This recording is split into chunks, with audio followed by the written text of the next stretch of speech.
literatura ara, l'èxit de novel·les distòpiques que descriuen societats futures indesitjables arriba també al mercat català. En molt poques setmanes han aparegut diverses novetats d'autors catalans que a través d'aquest gènere, Montse Camps, fan una crítica al món actual. Sí, es tracta de Terra inhòspita, de Maria Dolors Millat, La peixera, de Maiol de Gràcia Clotet i El cementiri, de Gerard Guix. Tots tres parlen d'una societat vigilada i sotmesa en un futur no gaire llunyà i dos d'ells se centren en Barcelona.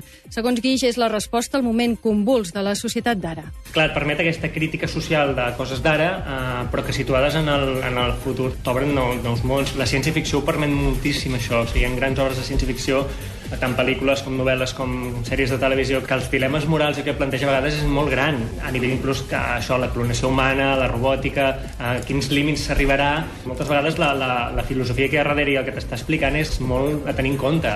L'èxit dels llibres distòpics arriba també a clàssics com 1984 de George Orwell. Arran de les filtracions sobre l'espionatge d'Edward Snowden, les vendes del llibre van augmentar un 7.000% a Amazon.